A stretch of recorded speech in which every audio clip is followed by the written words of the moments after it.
Hello everyone, जय हिंद। आप सभी को स्वागत है आप सभी का एसएलवी बैंकिंग गुरु के इस ऑफिशियल यूट्यूब प्लेटफॉर्म पे। दोस्तों अभी एसबीआई क्लर्कल मेंस का रिजल्ट आ चुका है और रिजल्ट में बहुत सारे स्टूडेंट्स ऐसे हैं जिनका प्रीलिम्स का जो एग्ज़ाम है वो क्वालिफाई हो चुका है। जिनको होने की उम्मीद थी उनका भी प्रीलिम्स निकला और जिनके नहीं होने की उम्मीद थी उनका भी प्रीलिम्स क्वालिफाई हुआ। तो दोस्तों एक छोटी सी वीडियो आप सबके लिए है कि अब आपके पास जो ये बचा हुआ टाइम है, इस बचे हुए टाइम को आप कैसे यूटिलाइज कर सकते हो, इस बचे हुए टाइम में आपको क्या करना चाहिए और क्या नहीं करना चाहिए, इसकी बात हम करने वाले हैं। बहुत ही छोटा सा वीडियो बट बहुत इंफॉर्मेटिव होने वाला है आप सभी के लिए। आप में से जितने लोगों का एसबीआई क्लर्कल प्रीलिम्स क्वालिफाई हुआ है, आपको पता है कि आपका जो मेंस का एग्जाम है वो पहला 25 को है और दूसरा जो है वो आपका 4 तारीख को है। अब जिनका एग्जाम 25 को है उनके पास तो बहुत कम टाइम है, बट जिनका एग्जाम 4 तारीख को है इनके पास ठीक ठाक टाइम है। मैंने आप देख सकते हो बोर्ड पे दो तरीके के स्ट्रेटेजी जो है वो बनाई है। एक ऐसे स्टूडेंट्स जिनके पास 8 दिन का टाइम है और एक ऐसे स्टूडेंट्स जिनके पास 14 दिन का समय है। तो ये जो 8 और 14 डेज के बारे में मैंने लिखा है, इसके बारे में बहुत ध्यान से समझना कि आप अपने टाइम के हिसाब से तैयारी कैसे करना है, इन बचे हुए दिनों को आपका इस्तेमाल कैसे करना है, वो मैं बताने जा रहा हूँ। सुनना मेरी बात को बहुत ध्यान से। जिनके पास 8 दिन बचे हुए हैं, कोशिश करिएगा कि एटलीस्ट 2 मॉक आपको यहाँ पे देने हैं। अब ये 2 मॉक ऐसा नहीं है कि आपने रेगुलर दे लिया, एक आज दे लिया तो 2 दिन क्या करिए उस मॉक की सही तरीके से एनालिसिस कीजिए, उसके बाद 2 दिन के बाद आपको फिर दूसरा मॉक देना है।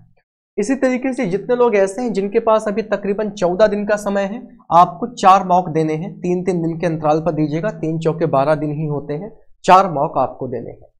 अब यहाँ पे मॉक उस तरीके से नहीं देना है कि आपने बस मॉक दे लिया और आपने देखा कि मेरा स्कोर कितना आया, जरूरी ये नहीं है। मॉक देने के बाद आपका स्कोर मायने नहीं रखेगा। मॉक देने के बाद आपने क्या करना है, जब आप मॉक दोगे तो यहाँ पे आपको अपने वीक पॉइंट पता चलेंगे। जब आप मॉक दोगे, ये बात मैं दोनों के लिए बता रहा हूँ, जिनके पास 8 दिन का समय है और जिनके पास 14 दिन का समय है। जब आप मॉक दोगे तो कुछ कुछ ऐसे पॉइंट्स होंगे जो आपके वीक होंगे, जिनमें आपको ये लगेगा कि यार ये मुझे आता तो था बट कहीं ना कहीं मैं इसको भूल रहा हूं। तो अब आपको क्या करना है, उन पॉइंट्स को एक जगह नोट करते जाना है कि मुझे कौन कौन सी चीजें वापस से देखने की जरूरी है, मतलब कौन कौन से ऐसे पॉइंट्स हैं, कौन कौन से ऐसे टॉपिक है जो मुझे हल्का हल्का दोबारा देखने की जरूरत है। अब जब आप वो लिस्ट बना लोगे तो उस लिस्ट को बनाने के बाद आप क्या करिए, वाईटी सेशन ले लीजिए या फिर आप जहां से भी क्लासेस करते हो। मैंने यूट्यूब सेशन इसलिए लिखा हुआ है क्योंकि most of the students YouTube से ही सर्च करके सारी चीजें पढ़ लेते हैं। तो वाईटी सेशन आपके एज पर नीड के हिसाब से होने चाहिए, जितनी आपको जरूरत है। आपने मॉक दिया, मॉक में आपने देखा कि आपको पर्टिकुलर मैथ के किसी एक सेक्शन में डाउट हो रहा है, आपने उसका वीडियो सर्च किया और वीडियो सर्च करके अपने उस डाउट को आपने खत्म कर दिया।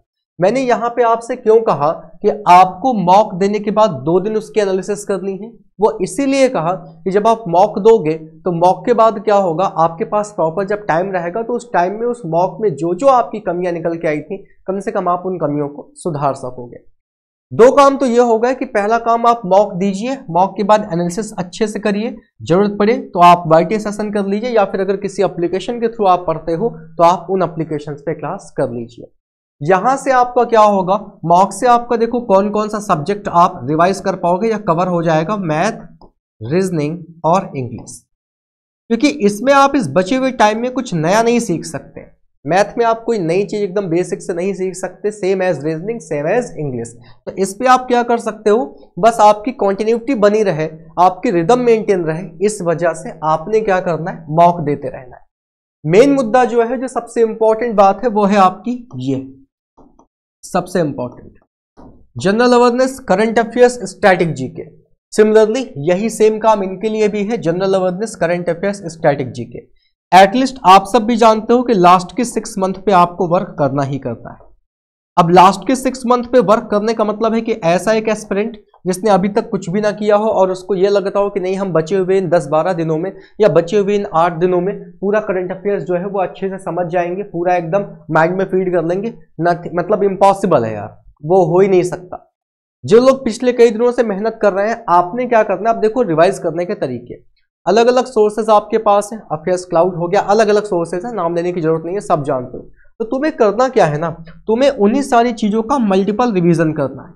जितना ज्यादा आप रिवाइज कर पाओ जनरल अवेयरनेस, करंट अफेयर्स और स्टैटिक जीको को, उतना ज्यादा रिवाइज करो और मल्टीपल रिवीजन करना। ऐसा नहीं कि बस आपने एक बार पढ़ लिया और आपको ऐसा फील होगा कि नहीं नहीं यार मुझे तो अब आ गया, अब कोई दिक्कत नहीं, अब हम आसानी से कर लेंगे। एक बार आपको नहीं करना है, मल्टीपल टाइम उन्हीं चीजों को बार बार पढ़ते रहिए। इसके अलावा आपको जनरल अवेयरनेस के सेक्शनल क्विज मिलते हैं। जनरल अवेयरनेस हो गई या फिर करंट अफेयर्स हो गई, इसके आपको सेक्शनल क्विज मिलते हैं। तो जो आपके सेक्शनल क्विज है ना वो भी दीजिए। अब जैसे सेक्शनल क्विज आपने देखा होगा 50-50 क्वेश्चन के आपको इजीली मिल जाते हैं। तो 50 क्वेश्चन का करंट अफेयर्स का या फिर आपके स्टैटिक जीके का या जनरल अवेयरनेस का क्विज जो है वो फटाफट दीजिए, क्वेश्चन पढ़िए, आंसर लगाइए। इसका बेनिफिट क्या मिलेगा, क्वेश्चन रीड करके कितने फास्ट आप आंसर लगा रहे हो ना, उसकी प्रैक्टिस आपकी अच्छी खासी हो जाएगी। क्योंकि नॉर्मली केवल रीड करना वो एक सोल्यूशन नहीं है। एक सजेशन दूंगा, अफेयर्स क्लाउड की एक बैंकिंग एंड इकोनॉमी की वो आती है, मैगजीन आती है, एक सिंगल मैगजीन यही आती है। अफेयर्स क्लाउड की एक बैंकिंग और इकोनॉमी की मैगजीन आती है, इसको डाउनलोड कर लीजिएगा। वो उनके टेलीग्राम पे भी अवेलेबल है, टेलीग्राम के साथ साथ उनकी वेबसाइट पे भी अवेलेबल है।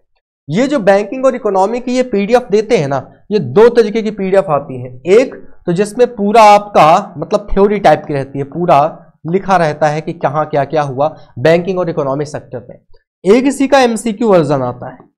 एमसीक्यू में क्या रहता है, गिवन क्वेश्चन उसके बाद उसके ऑप्शंस।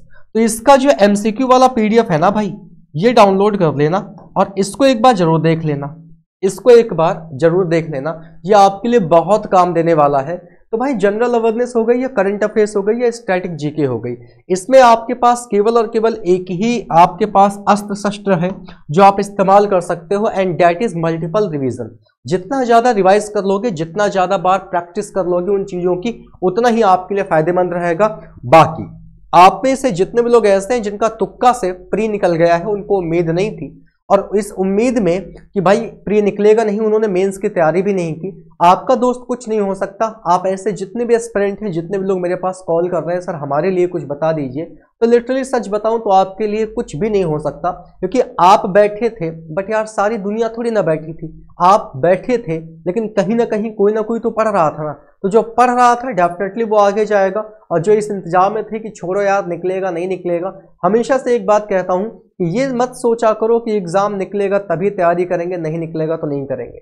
आप तैयारी करके रखिए, तब कौन सा एग्जाम आपका निकल जाए आप ये देख के नहीं आए हो, इसलिए तैयारी अपनी दोनों तरीके से करके चलिए। अब आपको इस बात का एहसास तो होगा कि हमारे पास प्री का एग्जाम निकलने के बाद इतना टाइम ही नहीं बचता कि हम मेंस की तैयारी कर पाए।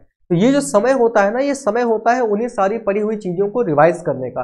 ये समय आपके लिए नई बातें सीखने का नहीं है। क्वांट, रीजनिंग, इंग्लिश कुछ भी नया नहीं सीखना है, इनकी जितनी प्रैक्टिस कर पाओ कर लो। तकरीबन इक्वल टाइम कोशिश करिए, हर एक सब्जेक्ट को दीजिए और इनका रिवीजन करके जो जो आपके वीक पॉइंट है, मैथ पे लगता है कि नहीं भाई इस टाइप की डीआई है थोड़ा सा दिक्कत कर रही है, वाईटी पे सर्च करके, एप्लीकेशन पे सर्च करके जहां से भी हो सके उसको कवर करो।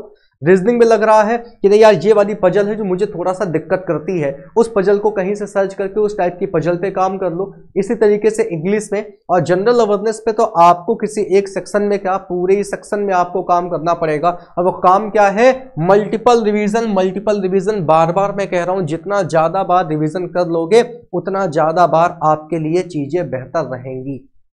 अब ये जिनका तकरीबन 7 से 8 दिन का समय बचा है वो भी करें, जिनके पास थोड़ा सा ज्यादा समय है वो भी करें। आप जो इधर वाले हो ना, ये बहुत खुश होने की जरूरत नहीं है कि आप बहुत ज्यादा खुश हो जाओ कि हमारे पास तो बहुत टाइम है। जैसे जैसे आपका टाइम आएगा वैसे वैसे एग्जाम आपके ऊपर प्रेशर डालेगा, उस प्रेशर को हैंडल कर ले गए तो एग्जाम में बेहतर कर पाओगे, लेकिन अगर उस प्रेशर को हैंडल ना कर पाए तो फिर दिक्कत में आ जाने वाले हैं। प्रेशर आएगा, प्रेशर को हैंडल कैसे करें वो आपके खुद के अंदर की क्षमता, आपने जिस लेवल की तैयारी की है ना, वो तैयारी ही उस प्रेशर को हैंडल करने में आपकी मदद करेगी।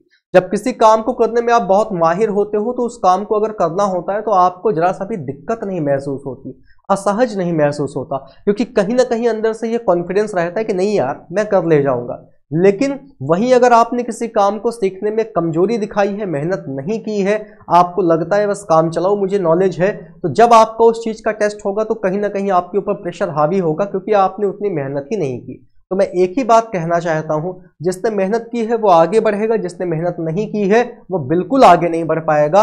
और आप में से जितने भी ऐसे लोग हैं जिन्होंने अभी तक इस एग्जाम के लिए कोई भी एफर्ट नहीं डाले थे और अब वो डालना चाहते हैं, तो अब तो आपका कुछ नहीं हो सकता, लेकिन यहीं से एक सीख जरूर ले लीजिए कि अब यहां से आगे का जो रास्ता है वो इस तरीके से मत तय करिएगा जैसे अभी तक आप तय करते हुए आए हैं। प्री के साथ साथ मेंस की भी तैयारी करते हुए चलिए, ताकि जिस दिन प्री का रिजल्ट निकले तो आपको ये ना सोचना पड़े कि यार अब मैं क्या करूं, कहां से तैयारी करूं।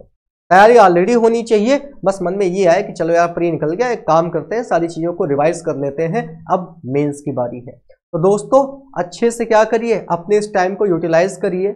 सबसे इंपॉर्टेंट, क्लासेस करना बंद कर दीजिए, इधर उधर ऑनलाइन क्लासेस में ज़्यादा टाइम वेस्ट मत करिए।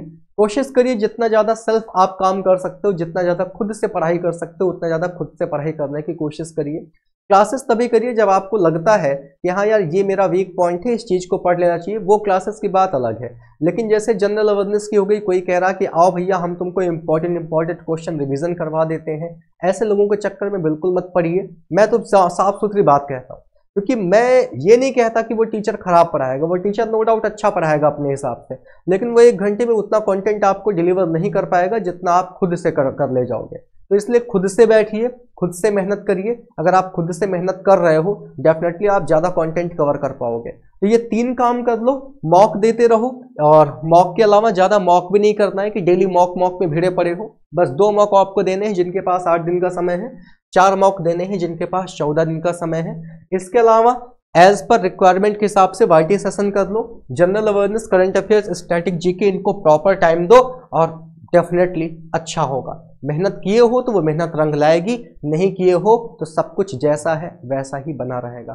Thank you so much everyone, मिलते हैं आपसे अगले सेशन में।